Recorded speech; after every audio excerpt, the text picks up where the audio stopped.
I thought about for this review attaching my phone to something and like flying it around, just, to pay homage to this movie. I'm also in like a rotating chair, and I thought I would just like slowly just like rotate my chair around. But I don't know. I don't know how many fully sighted individuals watch my channel, and I'm sure whatever special effects, because I kind of have to set up the camera with my voiceover on, and it's like one voice in frame and leveled, and I have to sort of start that way. If I start messing around with it, it's I don't know what you're going to be looking at. So I have no idea. I feel like my phone moves slowly throughout the course of one of these anyway, so who knows what the end of the videos look like. But I'm Mac from MacTheMovieGuy.com, and in case you didn't know where that reference was going, this is a review of Ambulance, or if you're from a certain part of the country, Ambulance. I used to be from that part of the country where I used to hear ambulance. Ambulance? Is the ambulance coming? Yeah. So, I'm a blind film critic, so this will be fun. Yeah, I totally know about this movie. So, if you're one of those sighted people who happens to click on my channel, I don't even know what to do with you. Let me just say, I know me and my blind folk, we saw a completely different film than what you saw. I'm aware of that because none of that was in the audio description. And we're going to talk about that in a minute. And my blind folk are probably like, what's he talking about? What's going on? What does he mean? What's going on? What is this ambulance? What is ambulance? Well, we're going to get into it. Ambulance is, I'm going to keep calling it that. I want Michael Bay to write me angrily and be like, it's ambulance. Stop saying ambulance. Ambulance is it's an action bank heist, high octane Michael Bay movie. And of course, if there's one director that makes films just perfect for blind audiences, it's Michael Bay, who loves to blow things up. So, I mean, he is making those narrators work overtime. He's like nonstop action, just as many car crashes and things blowing up and people shooting at each other as he can cram into one movie. And he just loves that stuff. And this film, we've got Yahya Abdul-Mateen. I'm conflicted with the fact as to why Jake Gyllenhaal is billed as the star and like the only star of the film, because really Yahya Abdul-Mateen is at least the same size role as Jake Gyllenhaal, if not technically our protagonist. So at the end of the film, when the credits roll that it was Jake Gyllenhaal, Ambulance, I was like, wait a minute, why is Yahya not above the credits on this? Why did he get below the credits? Why did he get below the title on this? I don't understand. But and then Jake Gyllenhaal and their brothers, they explain that. I know, like, for some people they're like, huh? And I was kind of like that too. I just immediately when I heard they were brothers, I was like, adopted. Somebody's adopted, or they got married, or they're half brothers. I don't know, something. But it just wasn't. It's not a huge plot point. It's just really, they don't make much out of it. They do explain how those two people are brothers, how that's possible, and then we just move on. Yeah, like, it's just not.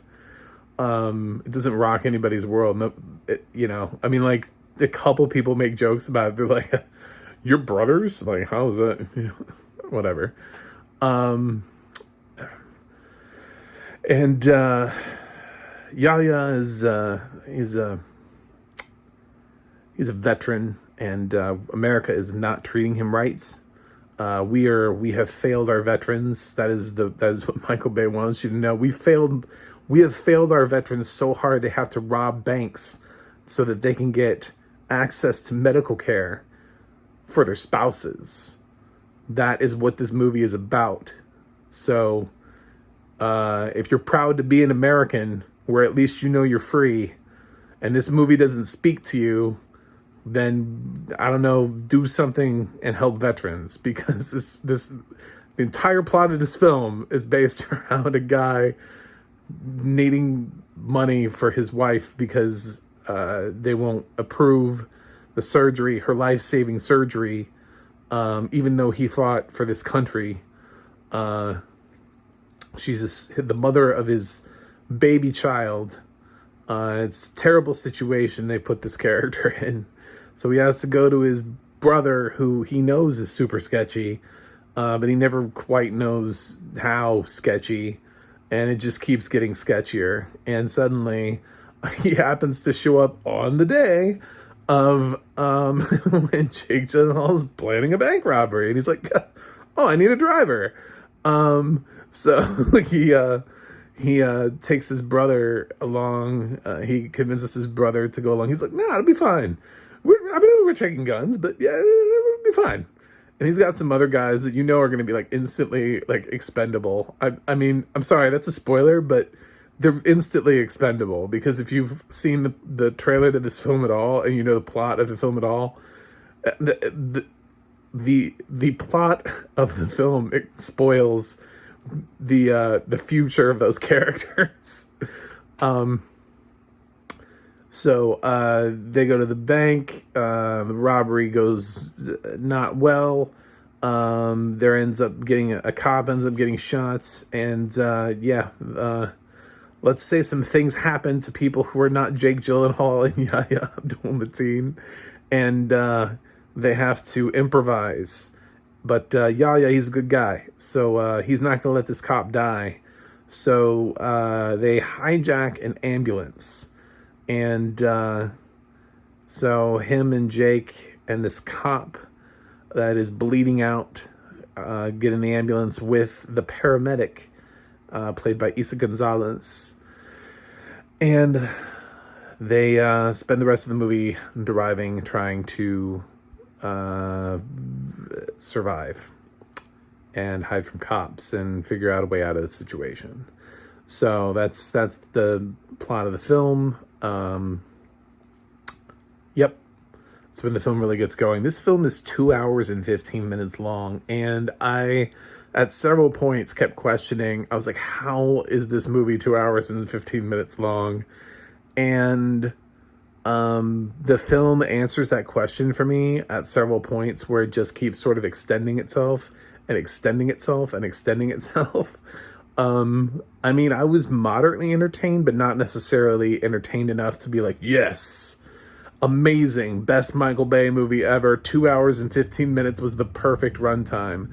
I was like, he just needed that amount of time because he blew up a lot of things and he didn't want to cut any of it. Essentially, that's why it's 2 hours and 15 minutes, because he's like, if I'm going to spend money on a special effect, I'm not cutting it from the film. So lots of car crashes. There's some violence in here. Some gnarly things happen to some people. There's some like surgery type situations. I mean, obviously we can't see it, so we get the audio description, but I'm sure for those who can see, it was a little squeamish. But here's where we're gonna jump in. I've pretty much talked about the main points. I like the cast. I love how Jake Gyllenhaal is so intense. He just needs to shout and scream at everything. That's my favorite part of Jake Gyllenhaal in this film, is he's so intense. But it's very Jake Gyllenhaal of him. Like, if you've seen any other Jake Gyllenhaal films, like, he's played this character before. This is not that original. But I thought Yahya Abdul-Mateen was really great. I thought Isa Gonzalez was really great. I like Garrett Dillahunt a whole lot more than the character they gave him in this film. I saw somebody's review who was like, oh, Garrett Dillahunt was really good in this. And I was like, I guess if they gave him more screen time, or made him maybe like the primary, but there's so many damn cops in this film, and they all are trying to get screen time. Every time we cut to cops, there's far too many cops that we're trying to focus on that are chasing down these people. And it's like, can we just have one central police officer instead of like multiple police officers fighting for screen time and fighting for control of this chase? Because it was so confusing. There was this one weird scene where this This one police officer, we see him and he's in like therapy with his boyfriend. And I'm like, why is this scene even in the film? Why did we need to know this about this character? Like, why is this character being called? We already have enough cops. There are enough people in this chase. I don't need one more. I do not need one more. I'm all about representation, but we don't need to just call in somebody just for the sake of adding another character to this film. There were too many cops in this film. This should have been a really simplistic film. There are 4 people in that vehicle. You need like one person doing all of the yelling and trying to coordinate everything. And that's it. You know, maybe we can occasionally cut back to the cop's partner. You know what I'm saying? We'll have like a cop and a half. But that's all you need. You don't need this many people to focus on. So, yeah, it gets a little cluttered, I would say, outside of the ambulance. Inside the ambulance, it's fine.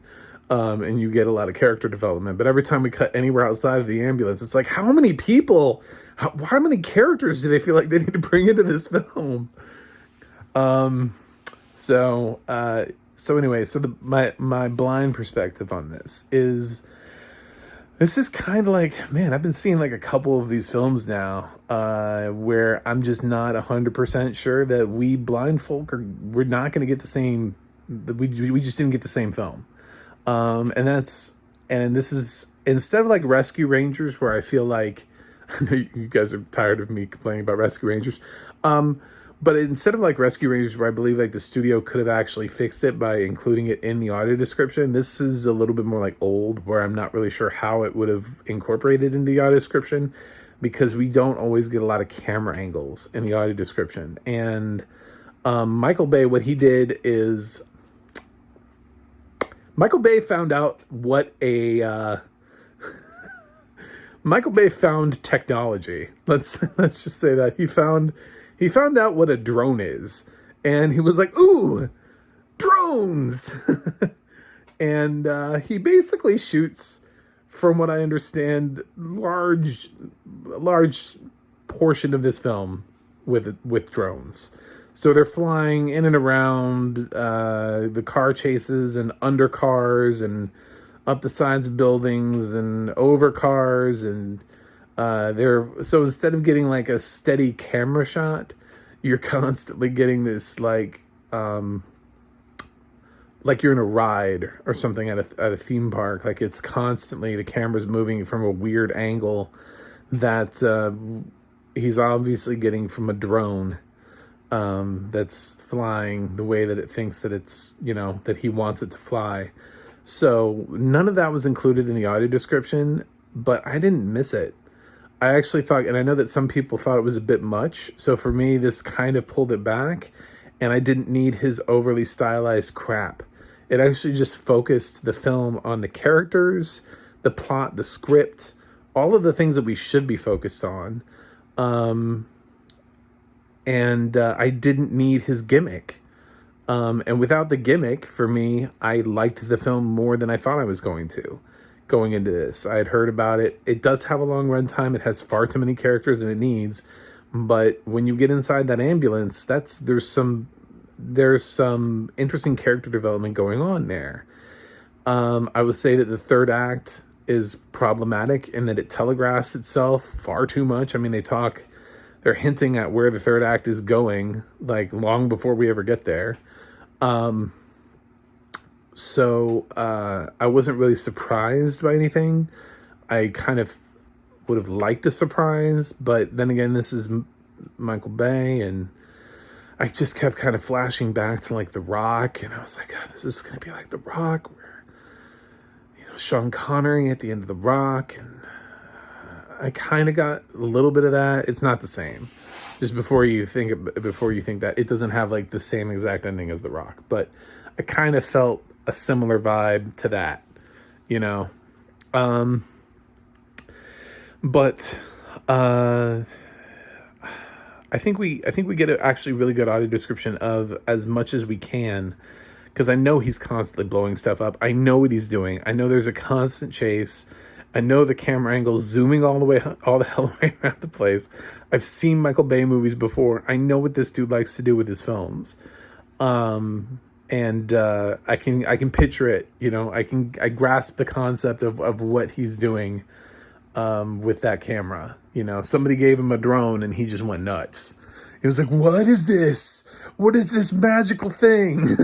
He just made a film. But it's actually based on something else. This isn't even original property. I guess it's a remake of a film from another country. So it's not even an original idea. It's fine. It's good. It's better than I thought it was going to be. That's the best thing I could say. It's currently streaming on Peacock. I should have said that at the beginning of the film, at the beginning of the review. But hey, if you made it this far, now you know where I found it. And it's got good audio description. And I don't know really what else to tell you. It's not a perfect film, but very few things are. I like Michael Bay. I should say that to anybody who's like, oh, and I'll be like, this is not my favorite Michael Bay film either. I love these cheesy popcorn films that he makes. Like, I could sit down and watch Armageddon anytime. Like, that used to be a film. Anytime it was on and I was just like scrolling through, I'd just pick up Armageddon wherever it was, wherever it was in the film, and just watch it. Is it the best film ever made? No. Is it intensely entertaining? Yeah. So maybe I'll end up watching Ambulance a couple times after this. I don't know, but only time will tell. I'm gonna give Ambulance a B. Yeah. Not quite sure it needed the runtime. I'm not quite sure it needed that many characters. However, I do think because I didn't have to deal with his little magic trick, that somehow I enjoyed the film more than most people. So I think this might be a film where blind people actually end up enjoying it more than than the visual audience. So take advantage of that, because the other films that I've mentioned that I feel like you're not going to enjoy them as much, like Old is kind of a film that's lost on us because we can't actually see the aging process. But this one, actually, we might have fixed the problem. I hate to say it that way, but yeah, because there's no camera angle stuff in the audio description, it's just straightforward, and it works, surprisingly so.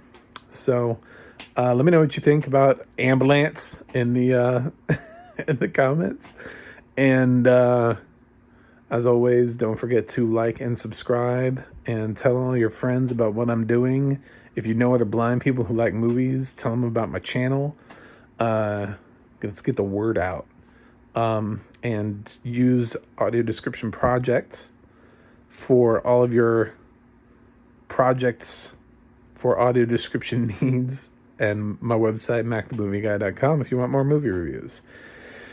So until the next time, Michael Bublé decides to blow something up. Michael Bublé and Michael Bay and Michael Bublé together in a movie. That would be great. Let's make that happen. All right, I'm done. I'm stupid at this point. I'm just being silly.